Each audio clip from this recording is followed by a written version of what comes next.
चलो मेरे साथ, तुम्हें नरक मिलेगा। पापी आदमी, इसने ऐसा क्या किया कि इसे नरक मिलेगा? चलिए जानते हैं। उसके लिए ये कहानी हम शुरू से सुनते हैं। मरने के बाद इंसान कहाँ जाता है? स्वर्ग में या नरक में? ये सवाल हर किसी के मन में आता है।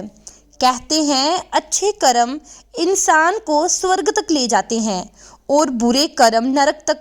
लेकिन असली गुनाहगार कौन है जिसे नरक मिलता है?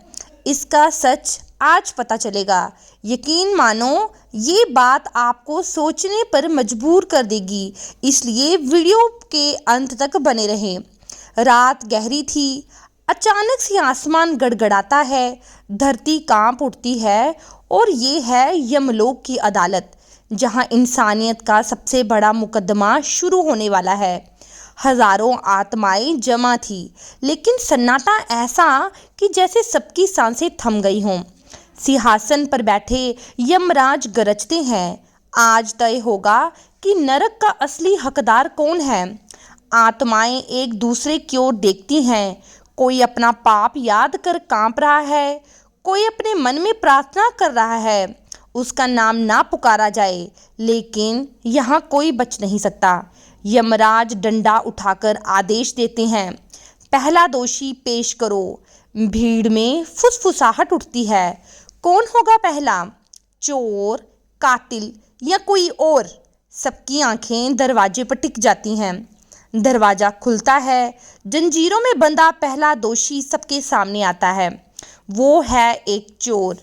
चेहरा थका हुआ, आंखों में डर और पश्चाताप साफ झलकता है। यमराज की गहरी आवाज गूंजती है, बता तेरे पाप क्या है? चोर कांपती आवाज में बोलता है, हाँ मैंने चोरी की, लेकिन मैं जन्म से चोर नहीं था। मैंने खेतों में पसीना बहाया, मजदूरी की, फिर भी घर में भूख ही भूख रही। मेरे छोटे छोटे बच्चे रात को रोते थे। मेरी बीमार पत्नी दवा के लिए तड़पती थी। मजबूरी में रोटियां चुराई, अनाज चुराया। जब अमीरों के घर में सोना चमक रहा था, तब मेरे घर में अंधेरा था। हाँ, मैंने गुनाह किया, पर सवाल ये है कि असली गुनाहगार मैं हूँ या वो हालात जिन्होंने मुझे चोर बना दिया। सभा में फुसफुसाहट उठती है। कोई कहता है भूख चुराने वाला गुनाहगार नहीं। दूसरा चिल्लाता है चोरी तो चोरी है, चाहे वजह कोई भी हो। माहौल गर्मा जाता है। यमराज की आंखें चमकती हैं, पर वे चुप रहते हैं। चोर की आंखों से आंसू बहने लगते हैं। वे कांपते हुए बोलता है, अगर मेरी जगह कोई और होता तो क्या करता? मुझे नरक भेज दो, मैं तैयार हूँ, पर उससे पहले इंसाफ करो। उनका क्या जो हमें भूखा रखते थे? असली अपराधी कौन है? इतना कहकर चोर अचानक भीड़ की ओर उंगली उठाता है और गरजता है कि नरक का असली हकदार वो मैं नहीं हूँ, वो है। सभा में सन्नाटा छा जाता है। सबकी नज़रें उसी ओर घूमती हैं, पर जिस तरफ इशारा किया गया था, फिर सामने आता है एक व्यापारी। शानदार कपड़े, मगर चेहरे पर पसीना, आंखों में डर और चालाकी दोनों। उसके हाथों में अब भी सुनहरे कंगन मोती जैसे चमक रहे थे, जैसे वह मौत के बाद भी अपना लालच छोड़ नहीं पाया हो। यमराज की आवाज़ गरजती है, व्यापारी, तेरा नाम इस सभा में क्यों लिया गया? जवाब दे। व्यापारी कांपते हुए कहता है, महाराज, मैं तो बस व्यापार करता था, मेहनत से कमाया, सौदे किए। अगर कोई गरीब मेरे पास आया और उसके पास दाम नहीं थे तो मैं क्या करूं? ये मेरा कसूर नहीं। जब वह चुकता नहीं कर पाए, चोर तुरंत चिल्लाता है, झूठ! यही वो है जिसने गांव के अनाज के दाम 2 गुने कर दिए। भूख से तड़पते बच्चे रोटी ना खा सकें और ये सोना चांदी से अपने घर भरता रहा। इसने हमें चोर बनाया। भीड़ में गुस्से की लहर दौड़ जाती है। आत्माएं चिल्लाती है, हाँ यही है असली गुनाहगार, यही नरक का हकदार है। कुछ आत्माएं फिर भी चुप है। उनके चेहरे पर सवाल है।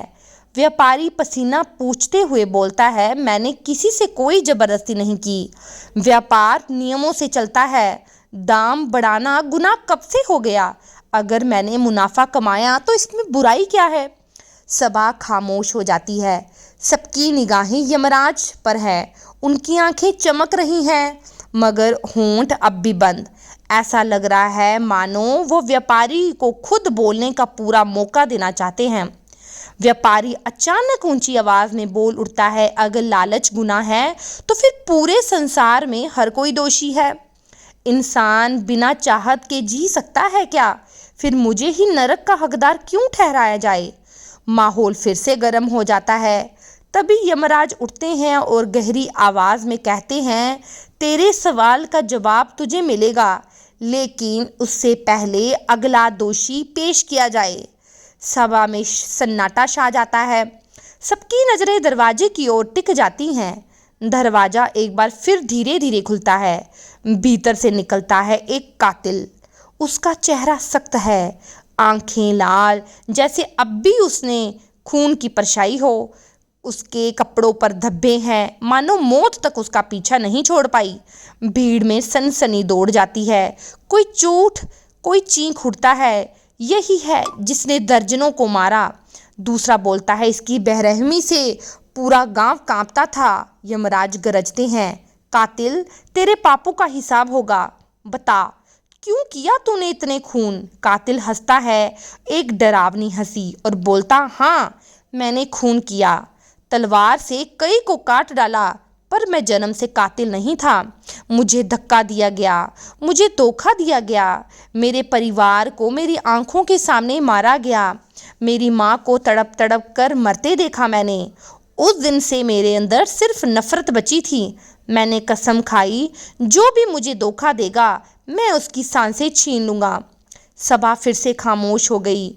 आत्माएं डर से कांप रही हैं। कुछ की आंखों में गुस्सा है। चोर और व्यापारी दोनों उसकी ओर घूर रहे हैं। कातिल की आवाज़ और तेज हो जाती है। मुझे लोग कातिल कहते हैं, लेकिन क्या इंसान को इस हद तक पहुंचाने वाले निर्दोष हैं? जिसने मेरे परिवार को मारा, जिसने मुझे बदला लेने पर मजबूर किया, क्या असली गुनहगार वो नहीं? अगर मैं नरक का हकदार हूँ तो क्या वो लोग बच जाएंगे? भीड़ में खुसफुसाहट फिर उठती है। कुछ आत्माएं उसकी बात में सच देखती हैं, कुछ गुस्से में चीख उठती हैं। खून तो खून है, वजह चाहे कोई भी हो, ये तो नरक जाएगा।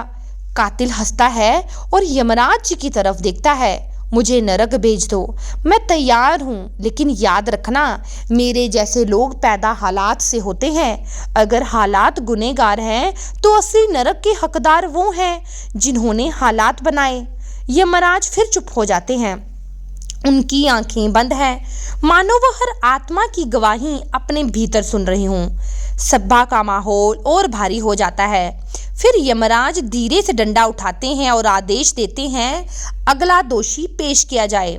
दरवाजा एक बार फिर धीरे धीरे खुलता है, लेकिन इस बार जंजीरों की खनक नहीं, बल्कि घुंघरुओं और माला की आवाज़ सुनाई देती है। और सामने आता है एक साधु। माथे पर चंदन, गले में बड़ी बड़ी मालाएं, हाथ में कमंडल, उसके चेहरे पर नकली शांति, मगर आंखों में छुपा हुआ डर और चालाकी दोनों झलक रहे। भीड़ हैरान रह जाती है। कोई फुसफुसाता है, ये तो संत है, हम तो इसे भगवान का रूप मानते हैं। यमराज की आवाज गूंजती है, पाखंडी साधु, तुझे यहाँ क्यों लाया गया? बता, कौन से पाप तूने किए? साधु हल्की मुस्कान के साथ कहता है, महाराज, मैंने जीवन भर भजन किया, पूजा की, लोगों को धर्म का रास्ता दिखाया। मैंने किसी का खून नहीं किया, न किसी का धन छीना। मैं तो इंसानों को भगवान तक पहुंचाने वाला था। भीड़ में कुछ आत्माएं सिर हिलाती हैं। हाँ, ये तो संत था। लेकिन अचानक चोर चिल्ला उठता है, ये झूठा है। इसने भूखे को रोटी नहीं, मंत्र दिए। इसने हमारी मजबूरी में धन बटोरा, मंदिर के नाम पर दौलत बनाई। व्यापारी बोल पड़ता है, हाँ, और जब हम दान बढ़ाते थे तो यही धर्म का नाम लेकर हमारी लूट को सही ठहराता था। असली धंधेबाज तो यही है। सभा गुस्से में गर्म हो जाती है। कोई चिल्लाता है, डोगी पाखंडी। साधु का चेहरा पीला पड़ जाता है, लेकिन वो हिम्मत करके आगे आता है और बोलता है, अगर मैंने दान लिया तो उसमें क्या बुराई। लोग खुद मेरे चरणों में सोना चांदी लुटाते थे। अगर मैंने धर्म के नाम पर माला बेची, पूजा कराई, तो उसमें मेरा क्या कसूर। मैंने सिर्फ वही किया जो लोग चाहते थे। भीड़ में सन्नाटा छा जाता है। सबकी नजरें यमराज पर हैं, लेकिन साधु अचानक गरजता है, अगर मुझे नरक में फेंका जाएगा तो यहाँ खड़ी आधी आत्माएं भी नरक जाएंगी, क्योंकि पखंड मैंने नहीं, हम सब मिलने मिलकर रचा। ये सुनते ही सभा हिल जाती है। आत्माएं वापस से एक दूसरे को घूरने लगती हैं। गुस्से और तूफान और शक का तूफान उठ जाता है। यमराज की आंखें और तेज चमकने लगती हैं, लेकिन वे कुछ नहीं कहते, बस धीरे से डंडा उठाते हैं और आदेश देते हैं, अगले दोषी को पेश किया जाए। दरवाजा धीरे धीरे खुलता है। इस बार कदमों की आवाज़ सुनते ही सबकी रूह काट जाती है। ऐसा लग रहा है जैसे अब सामने आने वाला चेहरा सबको अंदर तक हिला देगा। सामने आता है एक राजनेता, चेहरे पर वही नकली मुस्कान, हाथ जोड़ने की आदत अभी भी बनी हुई, लेकिन उसकी आंखों में घबराहट है। भीड़ में हलचल मच जाती है। कोई कहता है, यही है जिसने वादे करके हमें धोखा दिया। कोई चिल्लाता है, हमने इसको नेता बनाया और इसने हमारी पीठ में छुरा घोंपा। यमराज गरजते हैं, राजनेता तेरे खिलाफ ये शोर क्यों है? क्या तूने पाप किया? राजनेता हाथ जोड़कर बोलता है, महाराज मैंने तो जनता की सेवा की, पुल बनाए, सड़कें बनाई, लोगों को काम दिया। अगर किसी को तकलीफ हुई तो वह राजनीति का हिस्सा है। सत्ता बिना समझौते के मिलती ही नहीं। चोर तुरंत चिल्लाता है, झूठा यही है जिसने हमारी भूख को चुनाव का मुद्दा बनाया। पेट भरने का वादा किया, लेकिन 5 साल तक रोटी तक ना दी। व्यापारी भी गरजता है, यही तो था जिसने हमें सुरक्षा दी ताकि हम खुलकर लूट सकें। साधु भी जोड़ता है, और धर्म के नाम पर जनता को भड़काने वाला यही था। सभा में हंगामा मच जाता है। आत्माएं चिल्लाने लगती हैं, धोखेबाज, झूठा, नरक भेजो इसे। राजनेता पसीना पोंछते हुए कहता है, अगर मैं गुनहगार हूँ तो सारा समाज गुनहगार है। मैं वही करता था जो जनता चाहती थी। लालच मेरा नहीं था, सत्ता की भूख हर इंसान के खून में है। मैं अकेला नरक का हकदार कैसे ठहरूं? यमराज की आंखें तेज होती हैं। पूरी सभा थम जाती है। आवाज गूंजती है, तेरे पाप छोटे नहीं। तूने झूठे वादों से इंसानियत को बांटा, तेरे कर्मों ने नफरत बोई, पर तेरा फैसला अभी नहीं होगा। राजनेता के चेहरे से मुस्कान गायब हो जाती है, आंखों में डर भर जाता है। यमराज डंडा उठाकर आदेश देते हैं, अगला दोषी पेश करो। दरवाजा फिर से खुलता है। फिर से ऐसी आहट आती है जैसे आने वाला इंसान कोई साधारण पापी नहीं, बल्कि इंसानियत के लिए सबसे बड़ा खतरा होगा। इस बार जंजीरों में कोई शोर नहीं, बस धीमे धीमे कदमों की आहट, और सामने आता है एक साधारण इंसान। ना व्यापारी की तरह चमक दमक, ना राजनेता की तरह मुस्कान, लेकिन चेहरा ऐसे जैसे मासूम हो। भीड़ उसे देखती है, फुसफुसाने लगती है, ये तो हमारा ही दोस्त था, ये यहाँ कैसे? यमराज की आवाज गूंजती है, बता तू कौन है और तुझे यहाँ क्यों खड़ा किया गया? वो आदमी झिझकते हुए बोलता है, महाराज मैं तो बस एक दोस्त था।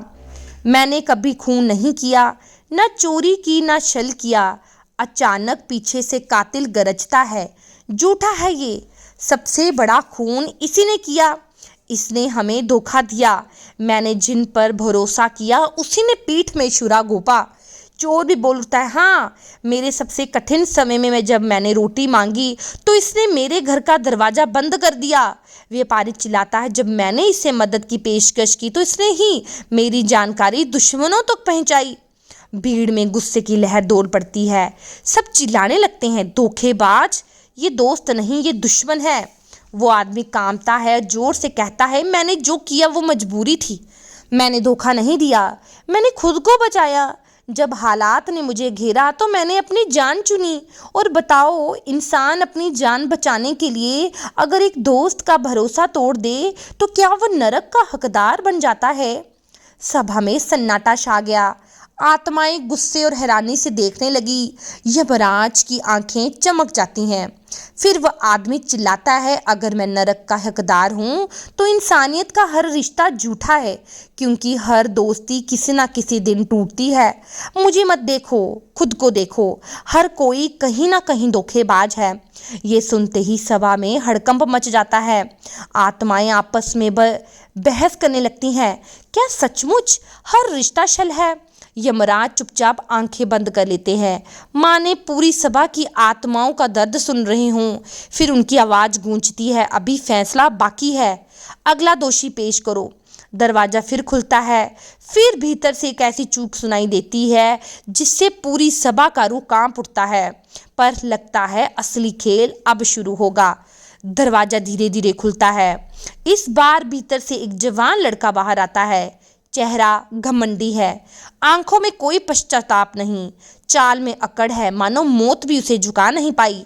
सभा हैरान हो जाती है। ये तो वही है जिसने माँ बाप को ही धोखा दिया था। यमराज की आवाज गूंजती है, बता तू कौन है और तेरे पाप क्या है? लड़का हंसते हुए कहता है, महाराज, मैंने वही किया जो मुझे सही लगा। मैंने माँ बाप को छोड़ दिया क्योंकि वो मेरे सपनों के रास्ते में आड़े थे। उन्होंने मुझे पढ़ाया लिखाया, लेकिन मैं उनकी देखभाल करने के लिए पैदा नहीं हुआ था। मैं अपनी ज़िंदगी जीना चाहता था। अगर इसमें गुनाह है तो हाँ, मैंने गुनाह किया। सभा में हाहाकार मच गया। आत्माएं चिल्लाती है, कृतज्ञ अपने माँ बाप का साथ छोड़ने वाला नरक से भी बड़ा पापी है। चोर गुस्से से बोलता है, भूख मैं भी अपने बच्चों के साथ मैंने अपने नहीं छोड़ा। जब मैं इतना भूखा था और मेरे बच्चे भूखे थे तब भी मैं उनके पास रहा। कातिल गरजता है, मैंने खून किया लेकिन अपनी माँ के लिए रोया, और तूने तो अपनी ही माँ बाप को तड़पने के लिए छोड़ दिया। लड़का आंखें तरेर कर जवाब देता है, सब लोग मुझे दोषी कह रहे हैं, लेकिन सच ये है कि हर इंसान अपनी जिंदगी जीता है।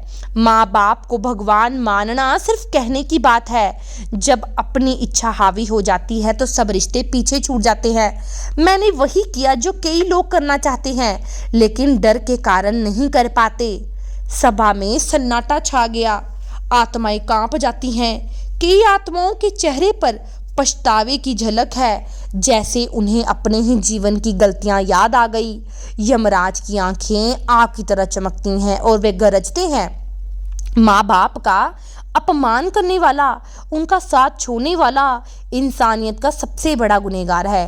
लेकिन तेरा फैसला नहीं होगा अभी। सभा थम जाती है। हर आत्मा का दिल तेज धड़क रहा है। तभी दरवाजा जोर से खुलता है। भीतर से घसीटने की आवाज आती है। सामने आता है एक आदमी जिसके चेहरे पर कोई पछतावा नहीं, बस घमंड, आंखों में चालाकी, होंठों पर मुस्कान। सभा में गुस्से की लहर दौड़ाती है। कोई चिल्लाता है, ये वही है जिसने अपने ही देश को दुश्मनों के हाथों बेचा। यमराज की आवाज गूंजती है, बता तू कौन है और तेरा क्या पाप है? वो आदमी हंसता है और बोलता है, महाराज, मैं देशद्रोही हूँ। मैंने अपने देश से गद्दारी की, लेकिन सोचो, क्योंकि मुझे अपनी जान प्यारी थी। मैंने दुश्मनों से हाथ मिलाया ताकि मुझे ताकत मिले, दौलत मिले, और हाँ, मैंने अपने देश की आत्मा बेच दी, लेकिन मैं अकेला नहीं था। लालच सबको होता है, बस मैंने खुलकर किया। सभा गुस्से में दहक उठती है। चोर गरजता है, मैंने रोटी के लिए चोरी की, लेकिन अपने देश को नहीं बेचा। व्यापारी चिल्लाता है, मैंने लूट की, लेकिन जब देश की बात आई तो मैंने अपनी जान दी। राजनेता गुस्से में कांपता है, मैंने जनता को धोखा दिया, लेकिन तिरंगे को नहीं, और तू तो इंसान भी कहलाने के लायक नहीं।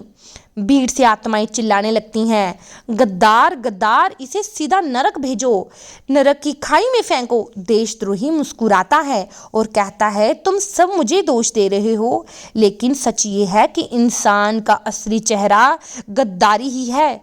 कोई रिश्ते से गद्दारी, कोई दोस्ती से गद्दारी, कोई देश से। मैं वह कर बैठा जिसे छुपाकर तुम सभी करते हो। बस फर्क इतना है कि मैं पकड़ा गया और तुम अपनी गद्दारी को जायज़ ठहराते हो। सभा अचानक चुप हो जाती है। हर आत्मा के चेहरे पर सवाल आ जाता है, क्या सचमुच गद्दारी हर इंसान के खून में है? यमराज खड़े हो जाते हैं।